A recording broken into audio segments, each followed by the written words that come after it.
ఇంకా బాప్తీసం తీసుకునే వాళ్ళు బాలకు దూరం ఉన్న వాళ్ళు ఉన్నట్లయితే దేవుడి యొక్క నెలలో మీకు ఒక అవకాశం ఇస్తున్నాడు. మరి ఆ విషయాన్ని మీరు గుర్తుపెట్టుకుని సిద్ధపడండి.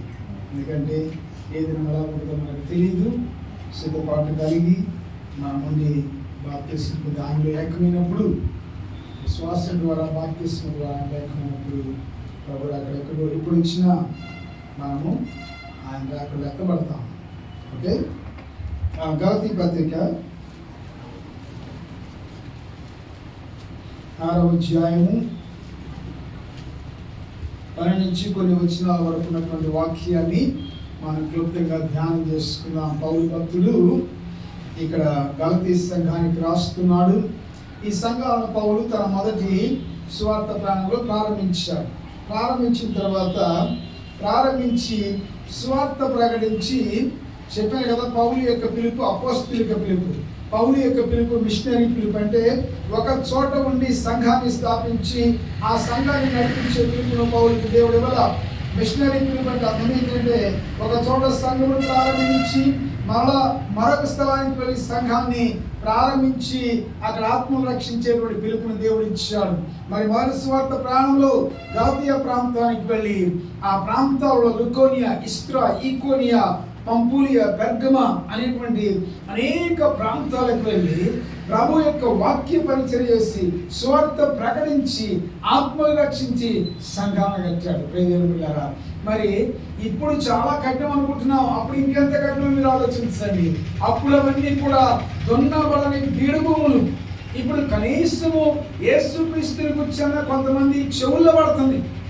యేసుక్రీస్తు దేవుడు అనేటువంటి మాట అన్యులైనప్పటికీ కూడా, వారు క్రైస్తవేతరులు అయినప్పటికీ కూడా యేసుక్రీస్తు ఉన్నాడు, ఆయన దేవుడు అనేటువంటి మాట వారి యొక్క చెవున పడుతుంది. కానీ పౌలు పరిచర్యకు వెళ్ళినప్పుడు అసలు యేసెవరో తెలియదు కదా, యేసెవరో తెలియదు. దున్నబడని బీడు భూములు. యేసుక్రీస్తు యొక్క వార్త వినడం దాని గురించి చెప్తాడు. పౌలు యొక్క ఉద్దేశ్యము పరిచయ పట్ల పౌలుకున్న తాత్పర్యం ఏంటో తెలుసా? 7 చూడండి ఒకసారి చదువుతాం. రోమాపత్రికలో ఉన్నటువంటి ఒక మాట మనం చదువుకొని ముందుకు వెళ్దాం. 15వ అధ్యాయము, రోమాపత్రిక 15వ అధ్యాయము 20వ వచనంలో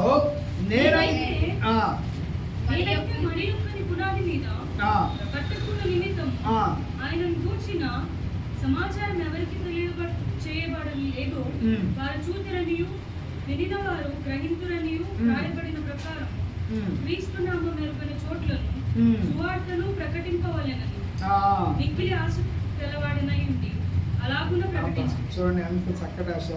ఇప్పుడున్న అలాంటి సాగు ఇదే కావాలి. ఏంటి ఆశ చెప్పండి? ఏంటి ఆశ? ఏంటి తెలుసా? క్రీస్తు నామం మెరుగని చోట్ల స్వార్థను ప్రకటింపాలని మిక్కిలి ఆశ గలవాడనై ఉన్నాను, నాతో సహా. వాస్తవంగా నేను ఇక్కడికి వచ్చినప్పుడు ఎక్కువ మందిరాలు లేవు, సంఘాలు లేవు. దేవుని మహాత్మను బట్టి వేరే వాళ్ళు ఎవరైనా తీసుకోకుండా నేను మరి కొన్ని ఆత్మలు స్వార్థ ప్రకటించి రక్షించాను. కానీ ఇప్పుడు ఎట్లా ఉంది తెలుసా? ఇప్పుడు పోకడ ఎలా ఉందంటే ఎక్కడ సంఘం దగ్గర ఉండదు అక్కడ సంఘం పెట్టి సంఘంలో ఉన్నవాళ్ళు అనుకుంటున్నాను. పౌరు పద్ధతి అది కాదు. పౌలు ఏమంటున్నాడు? క్రీస్తు నామం మెరుగని చోట్ల నేను స్వార్థ ప్రకటింపాలని మిక్కిలి ఆశ గలవాడనై ఇంటిని. ఇంకొక మాట కూడా అంటే ఏమంటాడు? నేను ఒకనైతే మరి ఒకరి పునాది మీద కట్టకుండా నిమిత్తము. రైట్? కనుక ఇదిగో పౌలు ఎక్కడికి వెళ్ళా కానీ ఆయన దున్నబడని బీడు భూములను దున్ని వారికి స్వార్థ ప్రకటించి ఏం చేశాడు? వారిని ప్రభు యొద్దకు నడిపించాడు. నడిపించడమే కాకుండా వారిని ఒక సంఘముగా ఏర్పాటు చేస్తాడు. ఆయన ఏదో ఇది స్వార్థ ప్రకటించి రక్షించబడిన తర్వాత వారిని వదిలిపెట్టి వెళ్ళేవాడు కాదు, కానీ వాళ్ళ క్రమంలో తీసుకొచ్చేవాడు. గలతీ ప్రాంతానికి వెళ్ళాడు. అలాగూ చేసిన తర్వాత చూడండి, అబద్ధ బోధకులు ఇప్పుడున్నారు, అప్పుడున్నారు. అబద్ధ బోధకులు అంటే అర్థం ఏంటి? వాక్య విరుద్ధమైన బోధన చేసేవారు. వారి యొక్క సొంత ఏంటంటే వారి యొక్క అనుకూల బోధ చేసేటువంటి వారు, వారికి అనుకూలంగా బోధించేవారు. మరి వాళ్ళు ఏం చేస్తారు తెలుసా? ఆ దినాలలో పౌలుకున్నటువంటి ఆ యొక్క శత్రువులు ఎవరంటే ఆ దినాలలో ధర్మశాస్త్రాన్ని తూచా తప్పకుండా పాటించాలి అని చెప్పేటువంటి యూద మత ప్రవిష్టులు వారే పౌలుకి శత్రువులు. పౌలుకి సువార్త ప్రకటించిన తర్వాత ఏమంటున్నారు తెలుసా? వాళ్ళు ఏమంటున్నారంటే, అయ్యా పౌలు చెప్పింది కరెక్టే, కానీ మీరు రక్షించబడటానికి ఇంకో పని ఏం చేయాలి చెప్పండి, మీరు ధర్మశాస్త్రాన్ని కూడా పాటించాలి, ధర్మశాస్త్రంలో కొన్ని ఉన్నాయి, సున్నతి సబ్బాతుని పాటించాలి అని పౌలు చెప్తున్నప్పుడు మీరు చెప్తున్నప్పుడు ఏమైందంటే, గబానే పౌలు సువార్త విన్న వాళ్ళందరి మనసు ఏమైంది తెలుసా? ఎడిపోయింది. ఇది దీని మీద పోయింది. పౌలు వాస్తవాన్ని బోధించారు. పౌలు చెప్పిన సువార్త కరెక్ట్. అందుకని అంటే తెలుసా, రెండవసారి నేను వచ్చి మీకు చెప్పిన మార్పు చెప్పినా కానీ మీరు నా మాట కాదు.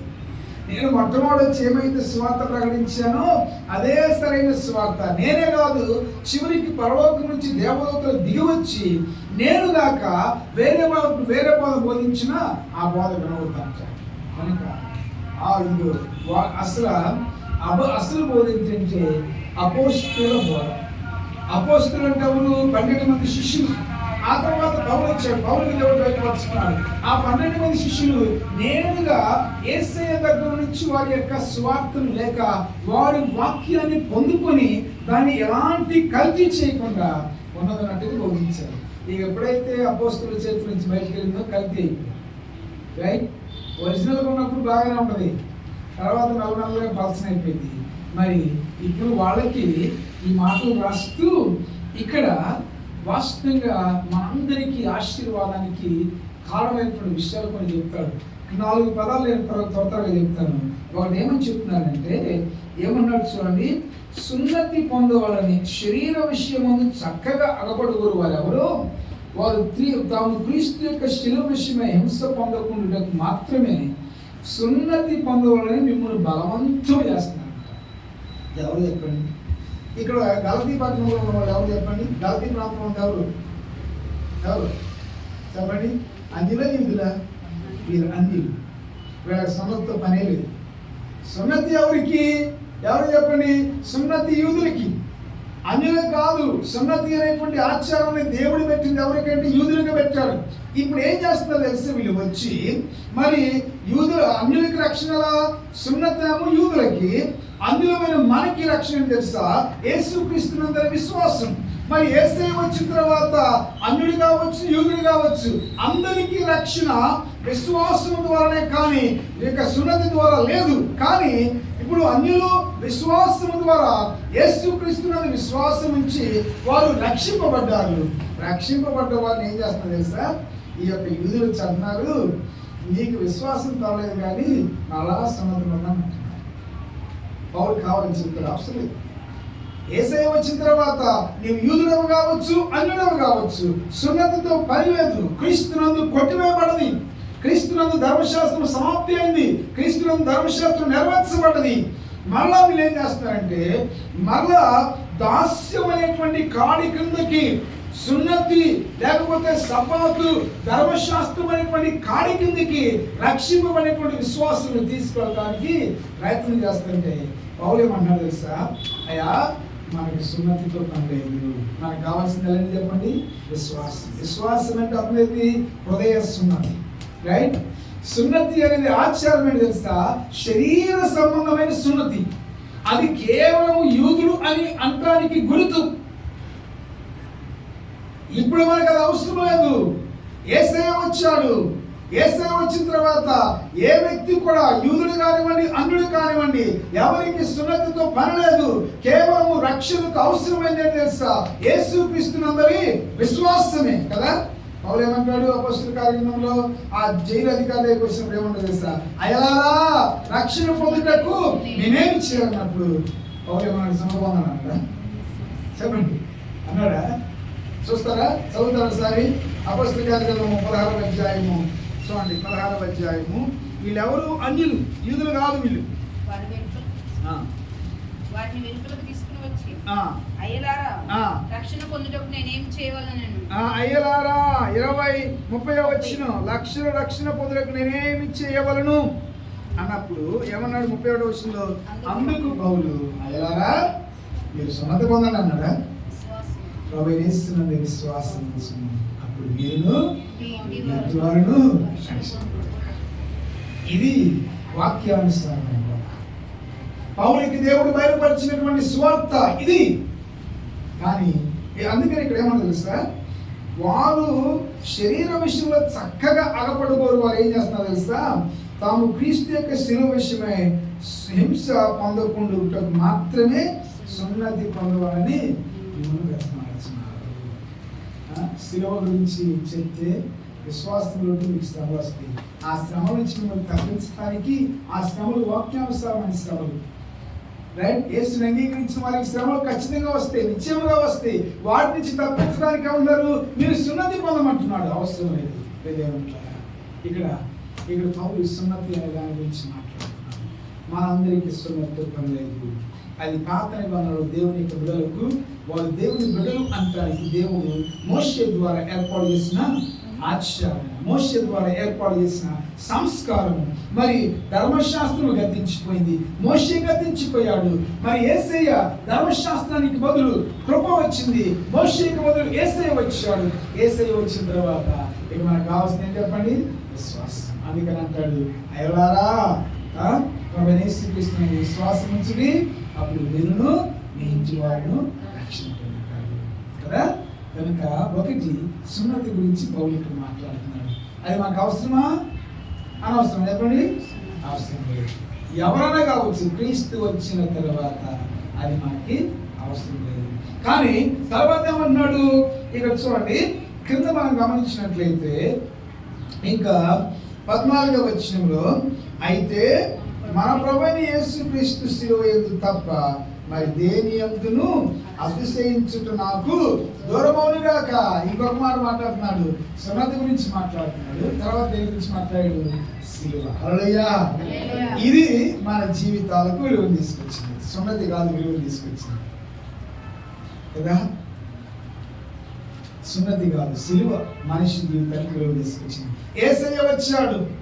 యేసయ్య ఎందుకు వచ్చాడు? ఆయన వచ్చిన ఉద్దేశం ఏంటి? ఆయన శిలువలో మరణించడానికి వచ్చాడు, ఆయన చనిపోవడానికి వచ్చాడు. ఇదేమన్నా యేసయ్య వచ్చిన తర్వాత ప్లాన్ చేసుకున్నారు? చెప్పండి. లేండి, జాగ్రత్తగా వాక్యం అంత సత్యమే చెప్తున్నాను. యేసయ్య మనం కొన్నిసార్లు ఏం చేస్తాం, అప్పుడప్పుడు ప్లాన్ చేసుకుంటాం కదా. ఏ పాట పాడాలి, అప్పుడప్పుడు తీస్తూ ఉంటారు. ఇక్కడికి వచ్చి పాటలు పాడండి అయినా అంటే అప్పుడు సెల్ ఫోన్లు తిరిగేస్తూ ఉంటారు. మరి అలాగే జరగలా. It's pre plan. Even before the foundations of the earth was laid, God has already planned. ఏంటంటే తెలుసా, దేవుడు ముందుగానే నిర్ణయించాడు. ఏంటి ఆ యొక్క నిర్ణయం ఏంటంటే, శిలువ మరణము ద్వారా ఇదిగో ప్రజలందరినీ దేవుని యొద్దకు తీసుకురావడం అనేది దేవుని యొక్క ఉద్దేశము. అందుకని యోహాను అంటాడు, ఇదిగో ఆయన పైకెత్తబడినప్పుడు ఆయన తన ఎదుగు వారిని ఆకర్షిస్తాడు. పైకెత్తడం అంటే అర్థం ఏంటి? శిలువ కదా. చెప్పడం దీనికి చాలా ఉంది, కానీ శిలువ చూడండి. నేను చెప్పాను కదా, పాత నిబంధనలు ఏమంటాడు? రాను మీద వేలాడిన వాడు ఎవరంటే శాపగ్రస్తుడు కదా. మరి వేసే శాపగ్రస్తులే కదా. చెప్పండి, శాపగ్రస్తులే. మనకు ఒక శాపగ్రస్తులే. ఎలాగూ ఇంకొక విషయం కూడా మీరు గమనించండి, ఇది చారిత్రకమైంది, ప్రవచనాత్మకమైంది. వాస్తవంగా ఒకవేళ యేసయ్య ఇప్పుడు పాత నిబంధనలో మనకి దానియేలుకు వచ్చినటువంటి దర్శనంలో, దానియేలుకు వచ్చిన దర్శనం ఏంటి చెప్పండి? ఒక పెద్ద ప్రతిమ తీశాడు కానీ నాథాన్ పెద్ద ప్రతిమను తీశాడు కదా. ఏంటా పెద్ద ప్రతిమ? చెప్పండి, ఏంటా పెద్ద ప్రతిమ? సరే మైక్ లేకపోయిన పర్లేదు. ఏంటా పెద్ద ప్రతిమ అని చెప్పండి. ఆ ప్రతిమ పైనేమో శిరస్సు, మేలిమి బంగారు శిరస్సు, తర్వాత భుజములు, తర్వాత ఉదరము, తర్వాత కాళ్ళు. ఈ 4 ఉన్నాయి కదా. ఒక్కొక్కటి ఒక్కొక్క దానికి గుర్తు. ఈ యొక్క శిరస్సు దేనికి గుర్తు? బబులోను సామ్రాజ్యానికి గుర్తు. నెబుకద్నెజర్ ఆధ్వర్యంలో వచ్చిన బబులోను సామ్రాజ్యానికి గుర్తు. తర్వాత మరి ఇదేంటంటే మాది పారసీక సామ్రాజ్యానికి గుర్తు. పారసీక రాజు కోరేషు, బబులోను రాజు ఎవరంటే ఆయన నెబుకద్నెజరు. ఆ తర్వాత ఏమొచ్చింది? ఉదరము. దేనికి? గ్రీకు సామ్రాజ్యం అంటే ఎవరు గుర్తు రావాలి మీకు? అలెగ్జాండర్ గుర్తు రావాలి. తర్వాత రోమా సామ్రాజ్యం. పావని మొత్తం మర్చిపోయింది. రైట్. తర్వాత ఏంటి? రోమా సామ్రాజ్యం. మరి ఒకవేళ యేసయ్య అప్పుడే రావచ్చుగా, ఎందుకు రావాలి చెప్పండి? బబులోను వారు వచ్చినప్పుడు రావచ్చుగా. బబులోను వారు వచ్చినప్పుడు వస్తే ఏమైంది? లేఖనాలు నెరవేరాయి కదా. ఇంకా గ్రీకులు పరిపాలించినప్పుడు వస్తే ఏమయ్యేది? నెరవేరాయి. బబులోను వారికి ముందు అశూరీయులు ఉన్నారు, వాళ్ళు వచ్చినప్పుడు వచ్చినట్లయితే ఏది లేఖనం నెరవేరేది కాదు. ఎందుకు రోమా కాలంలో యేసయ్యని దేవుడు పంపించేది తెలుసా? రోమీలు మాత్రమే నేరస్తులకి సిలువ వేస్తారు కదా, రోమీలు మాత్రమే. ఇంకా మిగతా టైంలో వచ్చినట్లయితే దేవుని యొక్క వాక్యం నిరర్ధకమయ్యేది, దేవుని యొక్క ప్రవచనం వ్యర్థమయ్యేది. అందుకని ఈ గలతీ పత్రికలోనే పౌలు అంటాడు, కాలము పరిపూర్ణమైనప్పుడు దేవుడు తన కుమారుని పంపిన వాక్యం సాధిస్తుంది. మరి ఇక్కడ చూడండి, ఆ శిలువ మరణము శాపగ్రస్తమైనది, శిలువ మరణము అవమానకరమైనది అయినప్పటికీ కూడా చూడండి, ఆ శిలువ అసలు శిలువ గుర్తు ఎప్పుడు వచ్చింది చెప్పడమ్మా? ఎప్పుడు వచ్చింది తెలుసా? అంతకుముందు శిలువ ఎక్కడ తెలుసా? ఎవరికి తెలియదు. ఎప్పుడైతే యేసయ్య శిలువ ఎక్కాడో అప్పుడే శిలువకి విలువ వచ్చింది. అప్పుడే ప్రపంచం అంతా కూడా శిలువ అంటే ఏంటో ప్రపంచం అంతరికి తెలియజేసిన వాడు ఎవరు? యేసయ్య. అంతకుముందు ఎవరు తెలుసు శిలువ? బహుశా మహాదర్శి రోమిలకు తెలిసేమంతే, వారు సాక్ష్యం విధించేవారు కాబట్టి ప్రపంచమంతుడికి తెలియజేసింది ఎవరు తెలుసా? యేసుక్రీస్తు మరణించాడు. అప్పుడు ప్రపంచ వ్యాప్తిగా శిలువకు గొప్ప పేరు వచ్చింది. పేరే కాదు, శిలువకు విలువ కూడా వచ్చింది. హల్లెలూయా, హల్లెలూయా. మరి ఎందుకు తెలుసా? యేసయ్య ఆ శిలువ ఎక్కాడు. ఇక్కడ ఏమంటున్నాడు తెలుసా? అందుకని పౌలు అంటున్నాడు, నేను దేని బట్టి అతిశయించును? సున్నతి బట్టి అతిశయించును. సున్నతి మోషే ధర్మశాస్త్రం, మోషే సంస్కారం అది అయిపోయింది. మోషే గతించిపోయాడు, ధర్మశాస్త్రం గతించిపోయింది. ఇప్పుడు దేని బట్టి నేను అతిశయిస్తున్నాను తెలుసా? శిలువను బట్టి. ఎందుకు తెలుసా? ఎందుకు? ఆ శిలువ నా జీవితాన్ని మార్చింది. ఆ శిలువ దగ్గరికి ఎప్పుడైతే వచ్చానో ఏమని తెలుసా? ఆ శిలువలో యేసుని ఎప్పుడైతే చూశానో, పాత నిబంధనలో మీరు గమనించండి, చక్కటి పోలిక పెడతాడు యోహాను. అరణ్యములో మోషే సర్పము ఎలాగూ ఎత్తెనో విశ్వసించిన ప్రతివాడు కూడా శిలువలో వేలాడుచున్న యేసు వైపు చూసినప్పుడు ఏమవుతుంది చెప్పండి? ఆ యేసు వైపు చూసినప్పుడు తనలో ఉన్నటువంటి పాపమైన విషం పోతుంది. మరి వారు అరణ్యంలో ఉన్నప్పుడు తాపకరమైన సర్పాలు వారిని కలిసినప్పుడు మోషే దగ్గరికి వస్తారు. అయ్యా మేము చచ్చిపోతున్నాం అన్నప్పుడు మోషే దేవుని దగ్గరికి వెళ్తాడు. ఇది వాళ్ళ తంతు, ఇది వాళ్ళ పద్ధతి. అప్పుడు అంటాడు, ఇదిగో ఇత్తడి సర్పాన్ని చేసి ఎత్తైన స్థలంలో వచ్చాడు. ఎవరైతే ఆ సర్పమును తేరి చూస్తారో, నిదానించి చూస్తారో ఏమంటారు? వారు బ్రతుకుతారు.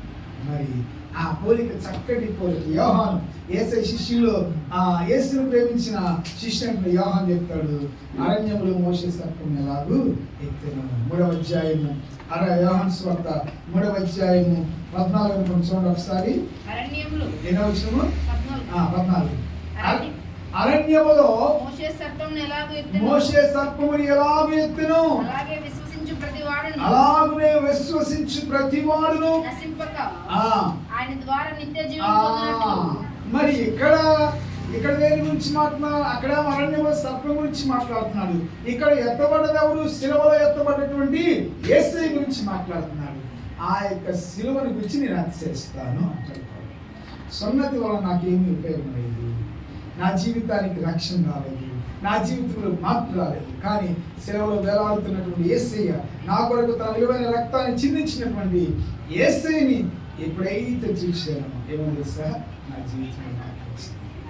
మరి యేసయ్య ప్రక్కన శిలువ వేయబడిన ముడివైపున దొంగ ఆ శిలువలో ఉన్న యేసయ్య తీసినప్పుడు ఏమైంది? తనలో మార్పు కలిగింది కదా. ఏమంటాడు? తనలో మార్పు కలిగి ఒక ఆయనకి రాలేదు, లేదు, ఒక ఆయనకే వచ్చింది, ఇంకొక ఆయనకి రాలేదు. అందరూ రక్షించబడరు, అందరూ మారు, అందరూ వాక్యం ఉంటారు. పాస్టర్ మీద చెప్పినట్లు ఇద్దరు ఉంటారు, ఏం చేస్తారు చెప్పండి? నాతాను గారు ఇద్దరు ఉంటారు, ఒకరు వాక్యం ఉంటారు, ఒకరు ఏదో ఆలోచిస్తారు. మరి రెండవ రాకడ ఎలా ఉంటుంది చెప్పండి? ఎలా ఉంటుందా? అక్షయ ఇద్దరు స్త్రీలు తిరగలు విసురుతూ ఉంటారు. ఎవరైతే సిద్ధపడ్డారో వాళ్ళు ఎంత పడతారో వాళ్ళు. అందుకని మనం ఏ గుంపులో ఉండాలంటే వినేవారి గుంపులో ఉండాలి. రైట్. ఇక్కడ జాగ్రత్తగా గమనించినట్లయితే ఆ శిలువ, ఆ యొక్క దొంగ కుడివైపు ఉన్న దొంగ అంటాడు, ఆ తప్పు గ్రహించి అయ్యా నన్ను నీ రాజ్యంలో చెప్పండి జ్ఞాపకం చేసుకో అంటాడు. ఈయన మాత్రం ఏమన్నా తెలుసా, నువ్వు నిన్ను కాపాడుకుని ఆయన నువ్వు కాపాడు మమ్మల్ని కూడా కాపాడు ఇష్టంగా మాట్లాడతాడు కదా, రైట్? అంటే యేసుని చేతవానిగా చేస్తున్నాడు. నువ్వు చేతైన వాడవైతే, నీకు సమర్థత ఉన్నట్లయితే, నీకు శక్తి ఉన్నట్లయితే నిన్ను కాపాడుకో మమ్మల్ని కాపాడుకుంటున్నాడు. కానీ ఈ వ్యక్తి సిలువను చూసినప్పుడు, సిలువలో వేలాడుతున్న యేసుని చూసినప్పుడు అంటాడు, అరే మనకి ఇది సబబురా, మనకి ఇది తగింది, మనం దొంగలము, మనం నేరగాళ్ళము, ఈ వ్యక్తులు ఏమి నేరము, ఇదిగో ఈయన లోక పాపంలో చనిపోతాడని చెప్పి ఎప్పుడైతే ఆ యేసయ్య సిలువను చూసి పశ్చాత్తాపడ్డాడు, ఆయనకు వెంటనే రక్షణ ఇచ్చింది. ఏమి నాతో కూడా అందుకని పౌలంటే ఆ సిలువ యందు నేను అతిశయిస్తున్నాను. ఎందుకు తెలుసా, సున్నతి నాకు నిత్య జీవాన్ని ఇవ్వలేదు, నాకు నిత్య జీవాన్ని ఇచ్చింది, నాకు పాపక్షమాపణ ఇచ్చింది, నాకు రక్షణ ఇచ్చింది, నాకు స్వస్థతనిచ్చింది. యెషయా అంటాడు కదా, ఆయన పొందిన దెబ్బల చేత మనకు స్వస్థత, మన సమాధానార్థమైన శిక్ష అతని మీద పడెను అంటాడు. మన అతిక్రమ క్రియలను బట్టి అతడు నలగొట్టబడిను అని వాక్యం సాధిస్తాడు.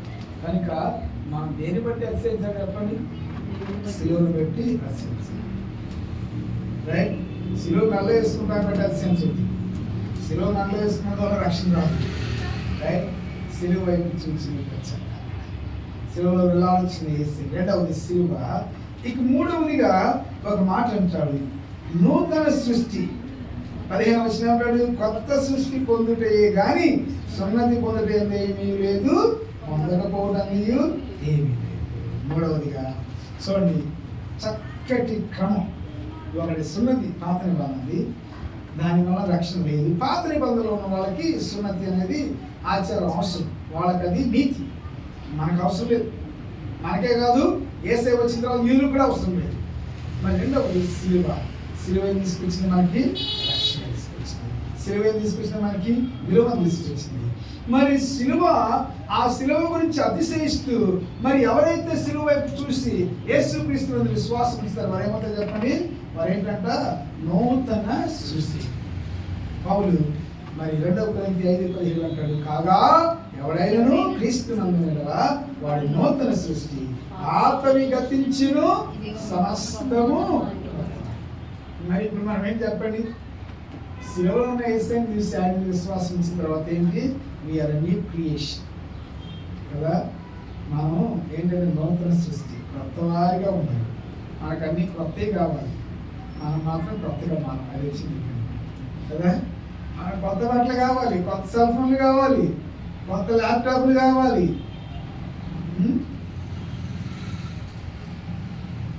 అన్నీ కొత్తవి కావాలి. మరి కొత్త మనసు, నూతన మనసు ఉందా?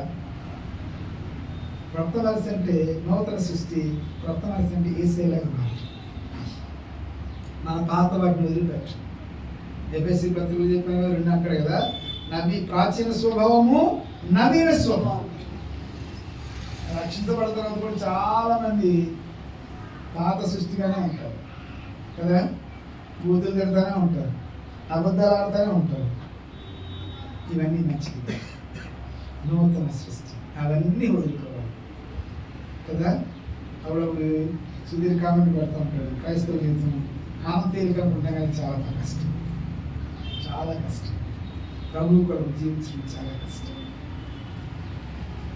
సాధు సందర్శనం ఏమంటే తెలుసా, ప్రభు కొరకు జీవించడం అంటే ప్రతిరోజు చనిపోతూ బ్రతకడం అని చెప్తారు.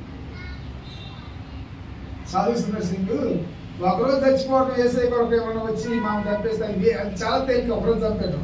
కానీ అసలు యేసు కొరకు జీవించడం అంటే అర్థం ఏంటి తెలుసా? ప్రతిరోజు మనం చనిపోతూ బ్రతకాలి. అంటే అర్థం ఏంటి? నీ పాత జీవితానికి చచ్చిపోవాలి కదా, అబద్ధాలకు చచ్చిపోవాలి, అంతకుముందు నువ్వు చేసిన వాళ్ళన్నిటికీ నువ్వు చచ్చిపోతూ బ్రతకాలి. చాలా కష్టం. ఎవరన్నా గమాలని ఏమన్నా అన్నారనుకోండి, కొంతమందికి రోషం పొడుచుకుంటూ వచ్చింది, తగ్గించుకోవాలి. కష్టమో తెలియదు. కొంతమంది ఏమంటో తెలుసు, రక్షించబడిన తర్వాత ఓయ్ నేను ఒక్కసారి వెనక్కి వెళ్ళాను అనుకో, ఏదెళ్ళమన్నా నేను వెనకాల దానికి వేసి రక్షించుకుంది, వెనకాల దానికి వేసే శిలువలు నీ కొరకు చనిపోయింది, ఒకసారి ఏంటి నేను క్రైస్తవుని మర్చిపోతే నువ్వు ఒకటి అంటావు రవేనానే చెప్పాను కదా. అందుకు కాదు పక్కవాళ్ళు మనల్ని హింసించిన ఏం చేయాలి మనం భరించాలి. అది నూతన సృష్టి.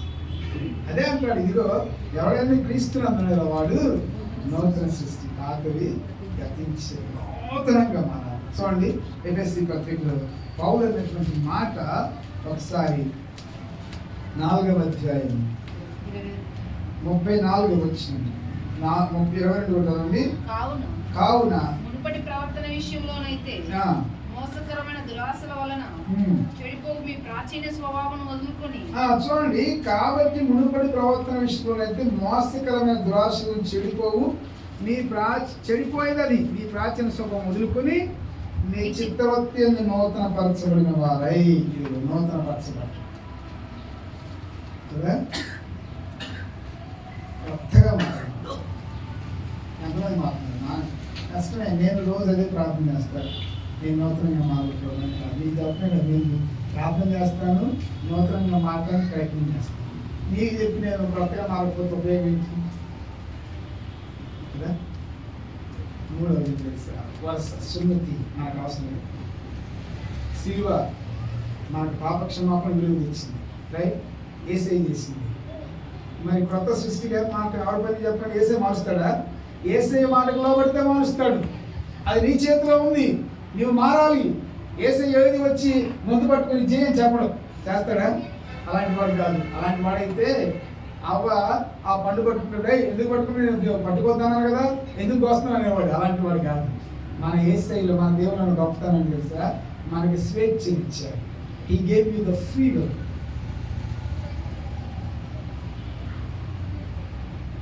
He does not force anything on you. ఏది కూడా బలవంతంగా చేయమని స్వేచ్ఛనిచ్చాడు. అట్లాంటి స్వేచ్ఛని దుర్వినియోగం చేయదు.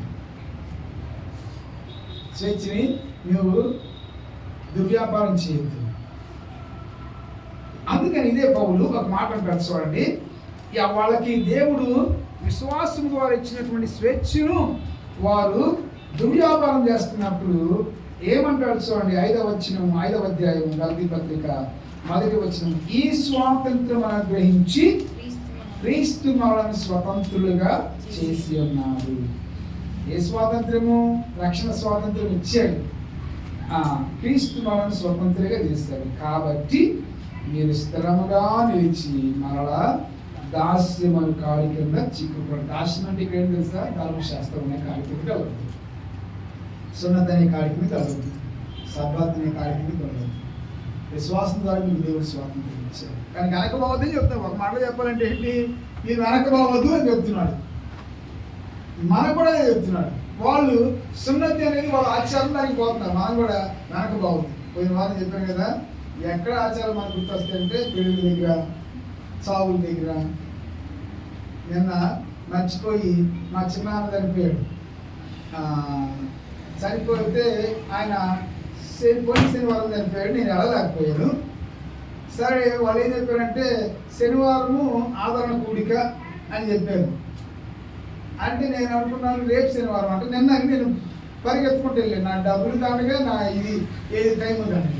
సరే, వెళ్ళిన తర్వాత అక్కడికి వెళ్ళిన తర్వాత వాళ్ళు ఏం చెప్తున్నారు, శనివారం ఎందుకు వచ్చింది పెట్టుకోకూడదు. తర్వాత మరి మంగళవారం పెట్టుకున్నామంటే అది 13వ తారీఖు 13వ రోజు వచ్చింది. కానీ అంటే బేసి సంఖ్య, సరి సంఖ్య ఉండకూడదు, బేసి సంఖ్య. 13వ తారీఖు పెట్టి మంగళవారం పెట్టుకోకూడదు. ఎవరు పెట్టేది? ఎవరు పెట్టి చచ్చిపోయిన ఆయన ఎప్పుడు చచ్చిపోయాడు. ఆయన రక్షించబడితే చేసే దగ్గరికి వెళ్తాడు, లేకపోతే అక్కడికి వెళ్తాడు. ఆయన చచ్చిపోయిన తర్వాత కూడా ఈ పద్ధతులు పెట్టి ఆయన చంపుతున్నాం ఆయన కదా.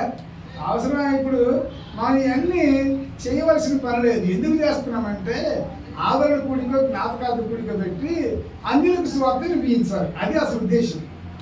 అంతేగాని అది ఇది అని ఏం చేస్తున్నామంటే చచ్చిపోయిన మళ్ళా జరుగుతుంది.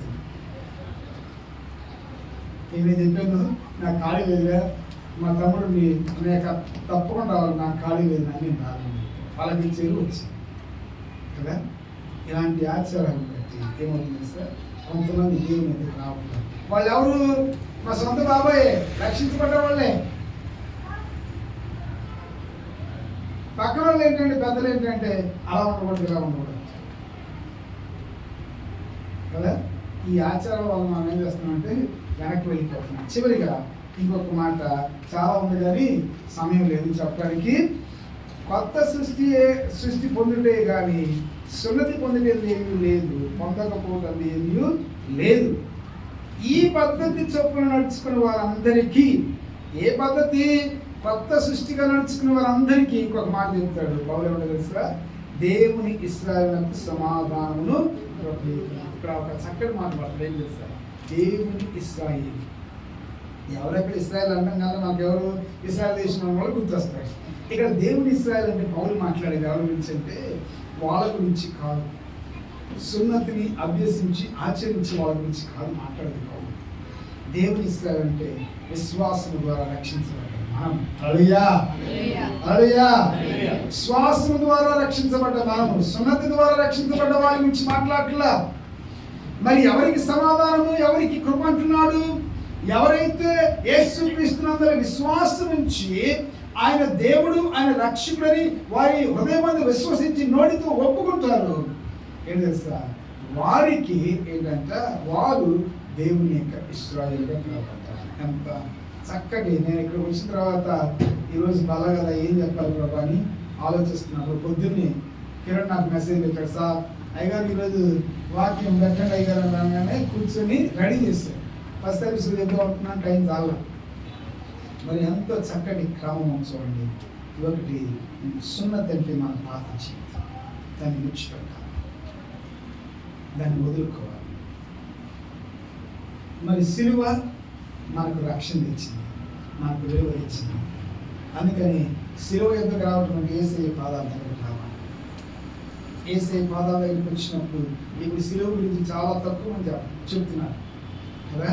అందుకని పౌలు ఏమంటాడు? 1 కొరింథీ 1:18 సిలువను గురించిన వార్త నశించుచున్న వారికి వెరితనము గాని రక్షింపబడుచున్న మనకు దేవుని శక్తి. దేవుని శక్తి కావాలంటే ఏం చేయాలి? సిలువ దగ్గర రావాలి కదా. వస్తున్నాను. దేవుని శక్తి ఎంత అద్భుతమైన మాట. The message of the cross is foolishness to those who are perishing, but to us who have been saved, it's the power of God. దేవుని యొక్క శక్తి. అయిపోయిందిరా, సిలువ అయిపోయింది కదా అనుకోవడం కాదు. యేసయ్య పాదాలు సిలువ వచ్చిన ప్రతిసారి పొందుకుంటాము దేవుని యొక్క శక్తిని. అలాగ పొందుకుంటే ఏం చేయాలి? నీవు ఎలాగ మారాలి చెప్పండి. ఎలా మారాలి? అది నూతన సృష్టిగా. Very good. కొత్త సృష్టిగా మారాలి. పాతవాడిగా ఉండొద్దు, పాత ఆమెగా ఉండొద్దు. మీ స్నేహితులు కానీ మీ బంధువులు కానీ చూసినప్పుడు వీళ్ళు ఎంత మార్పు వచ్చింది ఏంటి అనుకోవాలి. ఏం మార్పు లేకపోతే అరే వీళ్ళు మారిన తర్వాత కూడా మాలాగానే ఉన్నారు, వీళ్ళలో పెద్ద తేడా ఏం లేదనుకుంటారు. అలా మాలో ప్రజలు మార్పించాలి. అప్పుడు మాత్రమే you will become the Israel of God, God's Israel.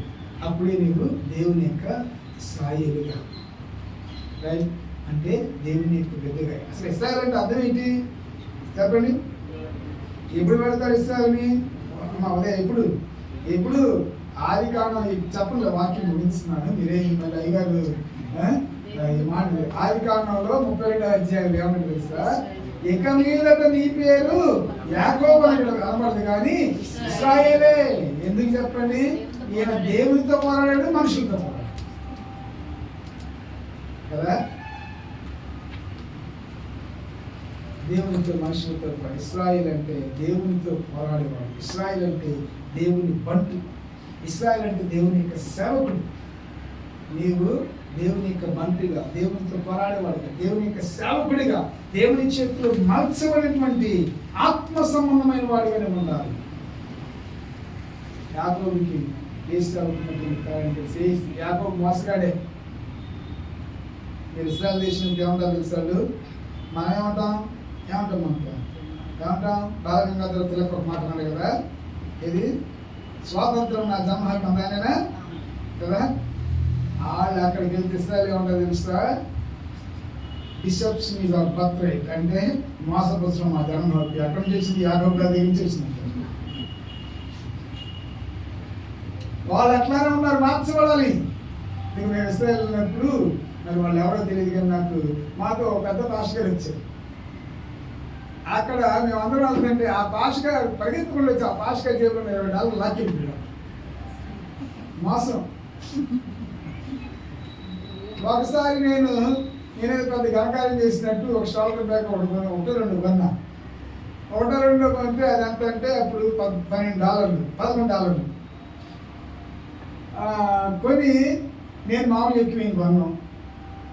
Pastor మీద అర్థం తీసుకెళ్ళాను. కొన్న తర్వాత బస్సులో ఇస్తారు. పాస్టర్ మీద తీసుకు కొన్నాము. $2 పెట్టుకోండి. పాస్టర్ $10తో మేము $5 కొన్నాము. $10 పెట్టి 10 షోల్డర్ బ్యాగులు కొన్నాను. నేను $11 పెట్టి ఉండే కొన్నాను. అంటే నేను మోసం చేసి ఇక వాళ్ళకి ఏంటంటే వాళ్ళ జన్మకి ఏంటంటే మోసం చేయడం ఇంకా నా పాటు ఈజీగా మోసపోతారు. ఎందుకంటే నాకు అది ఏది షాపింగ్ అంటే పెద్దగా తెలియదు. నా పాటు అక్కడికి వెళ్తే ఈజీగా మోసపోతారు. వాళ్ళు ఏమంటారు తెలుసా, మోసము మా జన్మ హక్కు. మరి అలాంటి ఇది యాకోబు దేవుడు ఎలా మార్చాడు? ఇశ్రాయేలు మోసం చేసేవాడిని దేవుడితో పోరాడగలిగారు. మీరు ఎలాగున్నా నాకే తెలియదు. దేవుని యొక్క ఇశ్రాయేలు అంటే అర్థం ఉంది సార్, మార్చబడిన వాడు దేవునితో పోరాడగలడు. అలా ఉండాలి. అతి గొప్ప పరిశుద్ధాత్మ దేవుడు కావాల్సిన మనకి అక్షయ పాట పాడతామా? తను వాడతారా?